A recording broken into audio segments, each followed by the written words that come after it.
welcome to this episode of Artsably in Conversation. My name is Diane Collin.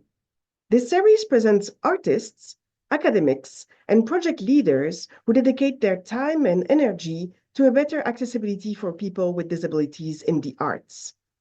You can find more of these conversations on our website, artsably.com, which is spelled artsably.com.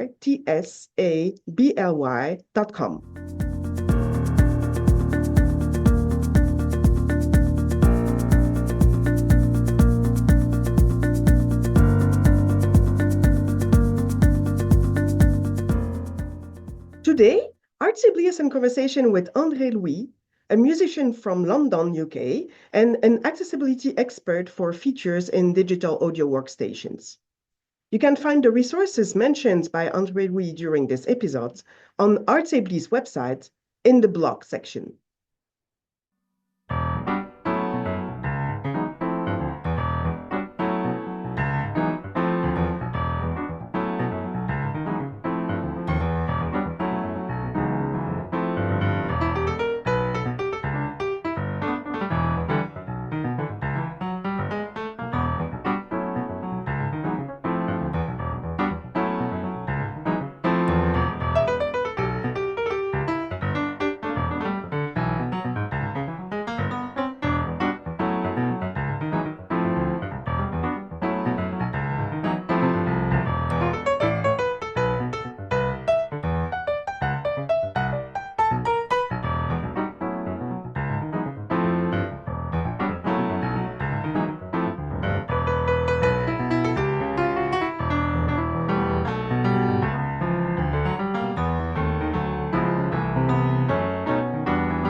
Welcome to this new episode of Artsably in Conversation.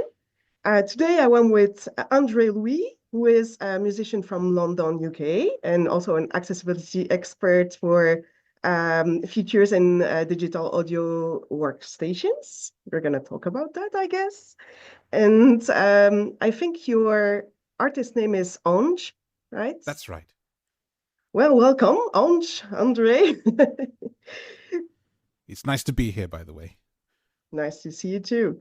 I will start this episode by asking you a bit about yourself, about your career, and about when you started music and why you started music.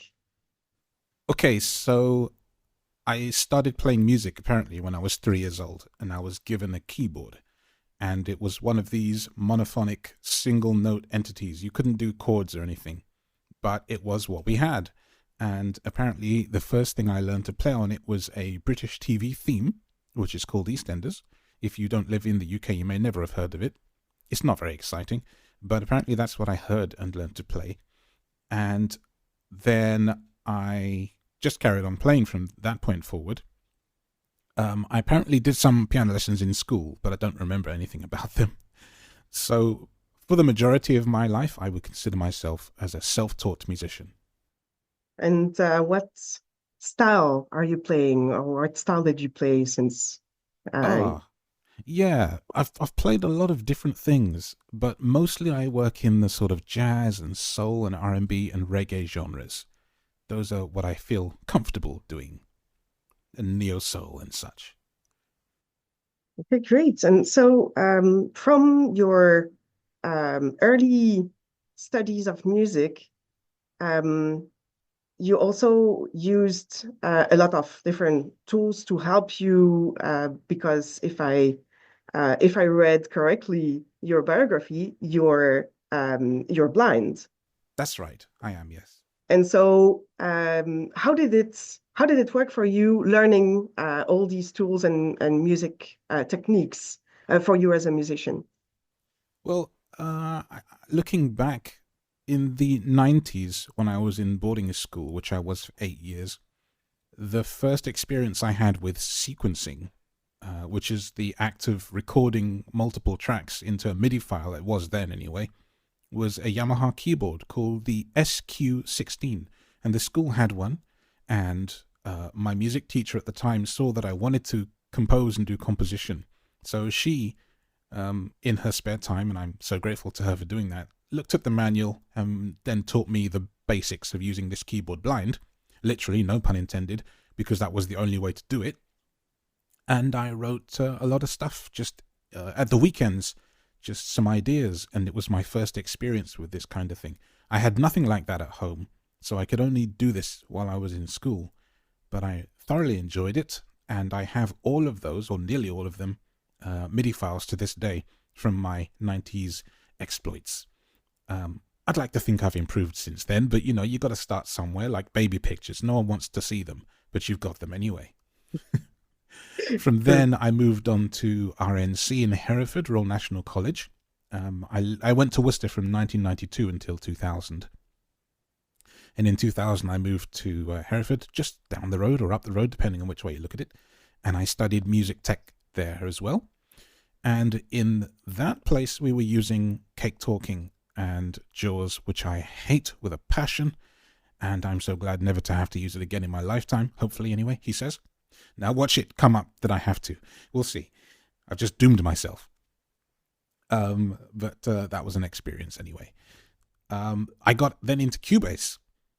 And at that time, Cubase 3.7 was somewhat accessible with a screen reader. And a screen reader, if you don't know, is the piece of software that allows a blind person to use a computer at all. These days, you will have heard of things like NVDA, like JAWS, VoiceOver on the Mac, Orca on Linux, this kind of thing. And even your phones have screen readers built in. So then Cubase was accessible. It's not now. It's changed, unfortunately, from what I know. Then I Uh, moved on to a free sequencer from a guy in the UK called James Bowden. He worked at Dolphin Computer Access, and Dolphin Computer Access is a manufacturer of screen readers. But in his spare time, he made this sequencer, and I used that for 13 years, up until 2016. That brings me to present day now. I use Logic Pro on the Mac, which is accessible. It's an Apple-built product, and Apple made the screen reader that I use, which is VoiceOver. So now I compose for myself and professionally, and I gig and all these things using a MacBook Pro and Logic Pro X. Well, it's actually not Logic Pro X anymore. It's now Logic Pro 11.2. So times change. But yes. And you're Long also answer. Sorry about that. no, not at all. I love long answers. And now you're also working with some companies to test their accessibility features, right? That is true. I have worked alongside Native Instruments, particularly Native Instruments, and I've done product demos for companies like Fracture Sounds and Spitfire Audio and things like this on some of their products. And yeah, in my spare time, I run my own YouTube channel and podcast as well, actually. On the YouTube channel, I demonstrate products I like the sound of that give me, good feels and inspiration. And I do a lot of that sort of thing, and it's quite fun. You work with complete controls, right? Yes, sitting right in front of me, right here in this shot, actually. This is the keyboard I use and gig with every day. My That's pride and good. joy. Yeah, and yeah, for those who are interested in, if you go to Andreli's YouTube channel, you will see him play exactly in the same setting of what we are seeing right now. Yes. And I saw you Exactly. play jazz, and I love that. Yeah, this is where I live. This is Jazzland, you know. I love all that. I love improvisation and soloing, and I compose music and all this kind of stuff. You're teaching also, right? Yeah, I teach Logic to blind students because I wanted to give them, some of the opportunities I've had. So do they come to your studio, or do you do that virtually, or how do you do that? Well, pre-pandemic, I always did it in person, and then pandemic taught me the value of remote learning, and it saved a lot of time and effort on their part and traffic. So now I just do it remotely. So are you, I would like to talk a little bit about your, some of the projects you've worked on. Um, for example, I know you released a CD with another artist. Can you talk about this recent release? I've had a few recent releases with a few different people. No. So the first thing I released with somebody else is my neighbor who lives upstairs from me. He's a drum and bass artist called Zero T, and he has worked with renowned producers like Goldie from Metalheads and things like this. His back catalogue is vast, spanning the last 20, 30 years, I believe. Very nice guy. And we've done a few albums together, had a few EPs as well, and some singles. And then another guy I worked with is a guy called Andrew, and his name is Born74 from Wales. He found me through Facebook, and we started working together. And we've had a couple of releases on vinyl under the Colin Curtis label, so that's been quite fun. Yeah, I mean, for Zero T myself, found you. Zero T found you also in Instagram. Sorry for interrupting. Right? he found me on Twitter actually Oh, when I was on Twitter. Twitter. But yeah, we became fast friends. We worked out that we lived in the same block because a neighbor had a very loud party, and it was the start of a lifelong friendship, basically. So if I go back to your first release with Zero T, this one was called Kilburn. That's right. And we have released the subsequent one, which is Kilburn Park. And yeah, this was, I think, Kilburn was released in 2022 or 21. I forget. Time goes by so quickly. There's actually a great documentary about that There is. that I I was could going to watch. mention that, but yeah, you got there. It's a good one. So can you talk about this project a little bit because it's a huge one. It was very fast released. It was you worked with a lot of collaborators on this one. Yeah, there's quite a few different people. I haven't met all of them, but the internet is vast and allows you to do things like this. But because we were neighbors, we were able to just work very quickly and seamlessly together. But we didn't need to be neighbors, right? Again, the internet comes into play here. We actually work and still do to this day using Dropbox. I never go to his house and work. He never comes to my house to work. We don't need to, even though he's, probably within throwing distance if I try really hard. Dropbox is a thing. So we were able to turn around a lot of the tunes super quickly as a result. And that's how we've done every subsequent release as well. And you had was it one track, one new collaborator, or was it did you also do work? Oh, you didn't do in person, right? It was you didn't. We Uh, didn't need to necessarily for that album. We have done, we've recorded vocalists in my living room right here behind me, to my right.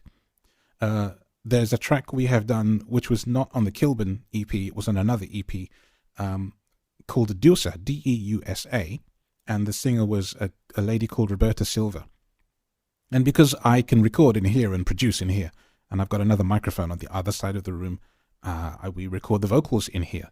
And so for that, we did need actually to be in person. But for the majority of what we do, we can work remotely. yeah, and this. I mean, I watched this documentary, and it was very interesting because we can see you in action, actually, Yes, with all the tools that are around you, and that's that's very right. fun, It was especially really fun for. to do that, and I love kind of showing people that, you know, as blind people, we're just as able as you.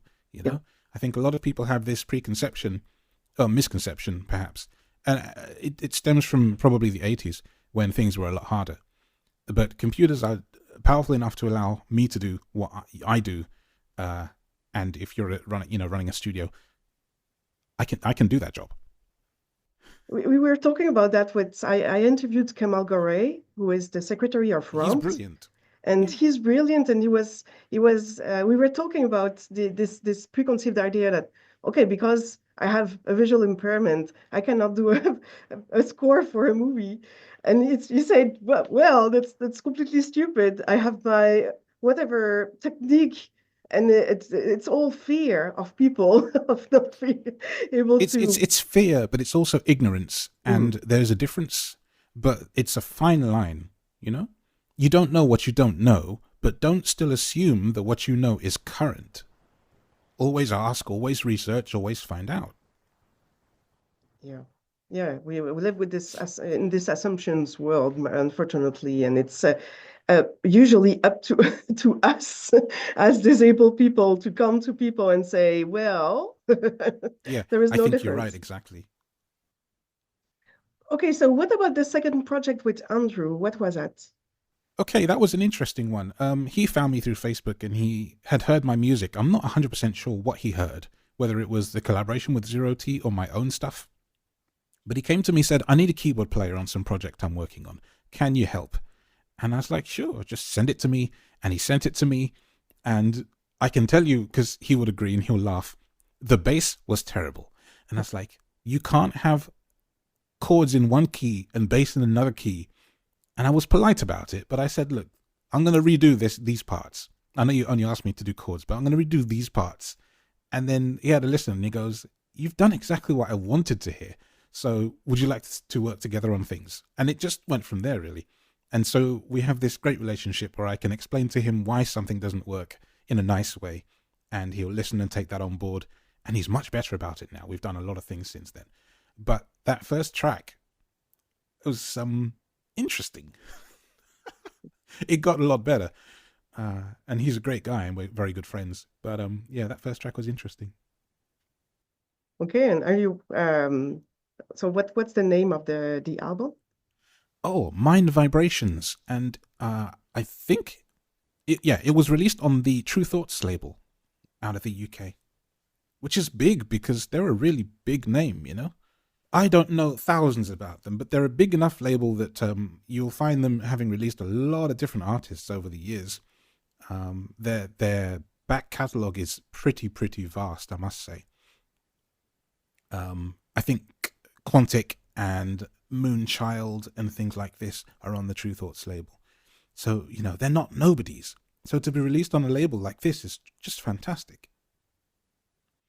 Yeah. And so in terms of projects, are you working on something new right now that is in the future?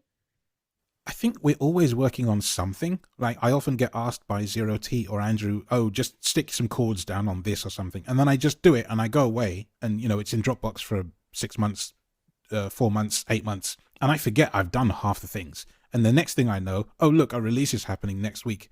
And I'm like, did I play on that? And they're like, yeah, you did. So a lot of times it's sort of like, I will turn something around super quick. And Zero T mentions this in the documentary, like, he says he'll give me some chords and he'll go away to make a cup of tea, and I've done it. I, I enjoy that. You know, for me, working with people, I have a zero tolerance inbox policy, and that's also true for music. If there's something I need to do, I need to do it so that it is done, and I don't have to think about it. Not because I don't like it, but because I don't want you to be waiting on me. So I'll turn something around the same day, preferably the same hour, if I'm capable of doing it and I'm not busy. I just believe in that kind of work ethic. I think it's very, very important. So I'm gonna come back to your projects. Are you also playing live in clubs or Oh yeah, yeah. Just this weekend, I did that actually. I played a little in a cocktail bar in London called Moo. It's a little Japanese cocktail bar in East London. I enjoy that quite a bit. Good fun. I'm actually going to be touring Belgium in February with a band. Very fun. And can we follow that? Is it announced somewhere that we can follow? There's a Facebook group for the band. The band is called Jamtastic, as in JAM Tastic. And you can see where we will be playing, and there's some videos of previous gigs that we've done and tours. Loads of fun. When is it, the tour?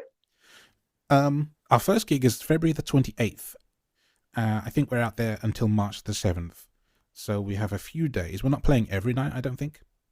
I don't think all the gigs have been finalized yet either. But if you are in Europe and close to or in Belgium, yeah, I'd love to have you come and say hello. Well, there will be a resource page with this documentary, so we're gonna share that so that brilliant. people can have a look. That would be amazing. I'm intrigued by all the equipment that is around you. Can you talk about your equipment? Yeah, to be honest, anything on the right-hand side of me now, which is possibly your left, I don't know if the camera's flipped or not, but is not really in use anymore. This bottom device here, which is a Roland Phantom XR, is not often in use because hardware and Mac and hardware, well, Logic and hardware particularly, don't play very nicely together. Because you control the sounds of the hardware through MIDI program changes. So a bit like dialing a phone number over MIDI, if you will. But the thing is, that's not easy to set up. So I used to use that when I was using Windows to do all my sequencing. So now it just kind of sits connected to my Windows PC, not my Mac. So there's a lot of sounds in there that I would probably use more if I could, but I kind of have given them up. So it's kind of a sad thing. So the majority of stuff that is in use still is this keyboard in front of me and the Mac behind me to the right, which you might just sort of see far away in the distance. Yes. That's what actually I'm talking to you on right now. Mm-hmm. There's a computer keyboard here, which is connected to my Windows PC. There's a computer keyboard up to here, which is the one I use for the Mac. And there's a mic I'm talking to you on now. There's another mic far back in the corner. And that's where my wife sits when we do our podcast together. And yeah. Very good. It's the mixer, of course. Got to have the mixer. Yes. And all the magic happens with Logic Pro, right? Yes, it does. Although, actually, just recently, to the right of the mixer is this pad controller device here, which is a new toy for me, which I love very much, called Ableton Move. And Ableton just recently released this in October of 24. And it's an accessible Groovebox. Really, really enjoyable. Very travel friendly, very cute, very small, but extremely accessible, and I love it. Very nice. Yeah. So you use Ableton software for that, right? Well, actually, you don't need to. I mean, you can, but Ableton Move itself is a standalone Groovebox machine. It's got 4 tracks of audio or MIDI, and it's got a built-in sampler, and it has built-in sounds as well. It's a very, very fun device. So when you have a new toy like that, how do you explore it? I mean, you are an accessibility expert in all that equipment, so... Yeah, it depends on the kind of device, but in the case of this device, I was told that there was a screen reader function built into it, which is run from a web browser. So you visit the site of the Move. In the case of a browser, you go to move.local, for example, and now you go. When you get there, there's something called the Move Manager. This allows you to upload and download your sets and your samples and so on. But if you add a different URL to this move.local page and you type in /screen-reader, it comes up with a page which uses ARIA Live Regions, which talks to a screen reader, like your PC or your Mac or your phone screen reader, and any control that you touch on the device gets spoken by your normal screen reader. So a lot of people were confused by this. I did a video about this, by the way, because it's a groundbreaking piece of software and technology, really. They've never released anything quite like it before. And I don't know of any other accessible Groovebox in this way at all. Not standalone, anyway. There's Machina, but you are required to be tethered to a computer to use it. But this, you don't need to be. It connects to your Wi-Fi. So to explore it was just getting to grips with using the Move Manager webpage and then learning what all the controls did by reading the manual and talking to one of the Ableton people that I work with called Adi, who's phenomenal, by the way. And that's how I got into this whole thing. And I was the first blind person to actually do a demo about this screen reader stuff online. So, and also the same for Native Instruments. When Native Instruments became accessible in 2016, I was luckily able to get in on the ground floor, and I was the first person to do a demo of that then as well. That's exciting. Because that's so exciting. I love stuff like this. Yeah, and it shows that really accessibility is starts to be more and more present in our digital tools, which we waited a long time. And I remember Cubase because I remember the accessibility issues that started to happen, and then this group that gathered together and tried to make it accessible, but for a reason could not. That's right. Yeah. It shouldn't be this way, you know? Everything should just work. But unfortunately, there are a lot of these in-house custom libraries that people use that mean that a screen reader doesn't know how to talk to them. And that precludes us from being able to use it, which is a shame. Yeah. And it's a good segue to my next question. In Ramped, because we are both in Ramped, right? We are both Ramped Pro members. Yeah. And people who follow my podcast now know quite a lot about Ramped because it's an important organization. Sure. And we frequently talk about what accessibility in the disability culture is. And I like this question because everybody has a different definition of what it means for each artist to work in an environment that allows to increase accessibility in disability culture. So I'm going to ask you, what does it mean for you to work in that environment? In 2017, I went on tour with a band. The band is called Steel Pan Fusion, and it was the first time I'd ever used a MacBook on stage with Logic and everything like this. So accessibility on that tour meant that when we had a piece of music that required a sitar, and I had to turn the drone up and down, and I had to know what track I was on to do that, so I'd have headphones connected to my Mac that would not go to front of house, because no one needs to hear screen reader blaring out of the PA. That's terrible. But what it meant was that when I would go to the right track with the sitar on it and touch one of the controls in front of me, here, these 8 knobs, one of them was the tone volume. The drone volume, sorry. So I turn up the drone volume, I play my bit, the whole band comes in after I'm done, I turn it down, I then go to the piano track, because that's where I'm supposed to be, and then I begin to play. So accessibility means that I can do this completely blind, while still knowing that I'm in the right place, doing the right thing, and not turning the wrong knob. Because you can't do this thing where you gently tap a key. Okay, that's the wrong sound. That's the wrong sound. You need to know exactly where you are. So hearing the speech tell me the track I'm on, do the right thing, play the right thing, turn it down and carry on, that's professional. Unprofessional is what I just showed you, because no one should have to hear that. So that's partly what accessibility means to me. It means having the same access and understanding and usability that my sighted counterparts do in this industry, right? But what it also means is working with people that appreciate me for me and make my life easy and look out for me. So this band was like that, you know? They would make sure that I was safe and sat down before things were unpacked so that I wasn't in the way or going to be in the way, because accessibility is not just a one-way street. Accessibility is good for everybody. So if the blind guy who could be standing around, not necessarily meaning to be standing around, gets in the way, it's better he's sat down, and then when everybody's ready, we'll get them back on stage and we'll do the thing, right? Yeah. So no, again, long-winded answer, but accessibility to me is more than just the name. It's a way of life, and I think that's the best way I can put it. It's a way of life. That's a good way to put it. I remember I was talking with Lachi a few years ago, actually. It was just before Romp started. And she was telling me her story about when she started to form a band, and the most of the band was consisted of visually impaired, of lots of different visually impaired people.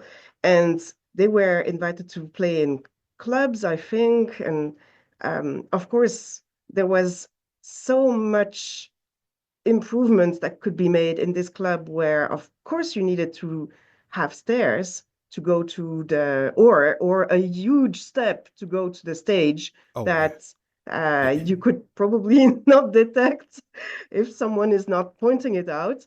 And then the fact that it was dark because she has a vision that, and you really need to have some lights for her to be able to kind of feel what is happening around. And there was no help. She couldn't find anyone to, like, where's the manager? Can someone call someone? At least is there? And so they were feeling completely lost in this environment. And we were talking about that I'm a wheelchair user. So for me, the ramp is a necessity or an access to the stage, or if it's not a ramp, an access to the stage is a necessity. But then people, when they talk about accessibility, I frequently talk with some venues owners and things like that. For them, accessibility is the ramp.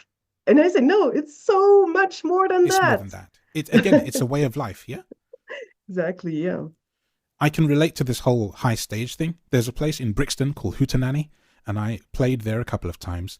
And it's high, like when I'm standing, the stage is probably higher than my keyboard is to the floor, right? So it's higher than that. And I was getting closer to the edge of the stage, and I didn't realize this. And I had my keyboard on my back because that's how I carry it in a backpack style thing. So I was very, kind of top heavy. And I just got this grab from behind, and I thought, what's happening? Am I being attacked? No, I was being saved because I was about 2 inches from falling head first off the stage, and it's high. So it would have hit concrete, and I would have been in serious pain with the added weight of a keyboard on my back. And because there's no barrier around that stage, you're gone. So I have a hate of this stage now, and I don't want to play there ever again if I don't have to. Were you able to report that to the owners? No, because I just didn't think about it, and they wouldn't have cared. It doesn't seem like the kind of venue that would have cared. There's no sort of edge or ledge or anything. You're just kind of there or you're not. Yes. And I don't like that stage ever again. I understand. Oh, man. Well, thank you. I have a last question for you. And it's about people who might have collaborated with you in your career and that you think of as people who maybe guided you or motivated you or have a special place in your career. If you had a few names to give, who would it be and why? Instantly, my MIDI teacher, Jez Nash from RNC, because he saw that I had not really used DAW for sequencing before. DAW, by the way, is digital audio workstation, like Cubase, like Pro Tools, Logic, all of these things. And, well, it's a podcast. I can't really tell you the story, but suffice to say, I was able to get hold of a DAW and begin sequencing now using accessible software instead of a keyboard that did not talk. And also because the keyboard I told you about earlier in the podcast, the SQ16, was at my prior school, I didn't have anything anymore because I'd left that place. So he was able to connect me with a decent DAW, which is no longer decent, as we've talked about. And that enabled me to then use it for the next 2-3 years. which helped me immensely. I was able to still write and still compose, and I still have, again, those tracks from all those years gone by. So I'm very, very grateful to him for his willingness to see good in me, I guess. I think the impact of great teachers, and you will be a great teacher great teacher to your own students, it's really important because it not only gives you some solutions to your problems, basically, but it also you carry it for your whole life. Yeah, yeah, and I remember him so fondly because he was just excellent, both as personally and private and publicly, like as a teacher and a friend as well. Someone I would be happy to have dinner with, buy a drink for. I owe him a lot. I owe him a lot. Well, thank you so much for this conversation. Thank you for having me. And I wish you a Can I just great say one tour. last plug is to say check my podcast too, please. Oh, yeah. Go ahead. So where can we check your podcast? So my podcast is, because we're a blind-sighted couple, I'm blind and my wife is sighted, we started a podcast last year called Stroongecast. Now, the name Stroonge comes from the first time we met, and I was probably playing with keyboards or being geeky or something, and she came to visit me, and she said that you're Stroonge, meaning strange, but I like you. And I said, what does this mean? She said, well, that's my word for strange. Now, she doesn't remember this conversation at all. This is in 2007, but I do. And the word just kind of fell out of use. But when I was looking for a podcast name, I was like, I need something that no one else has. So when you Google STROONGE cast, the only thing that comes up is my podcast. And it's very, very hard to find a word or compound word that no one else has used in their life. So I did. Very good. Well, we will post that on this resource page that I was mentioning earlier. Thank you. Okay, thank you. Have a great day and a great tour. Thank you. Thank you very much for having me. And thank you for listening to my story today. Thank you. Bye. Take care. Bye-bye.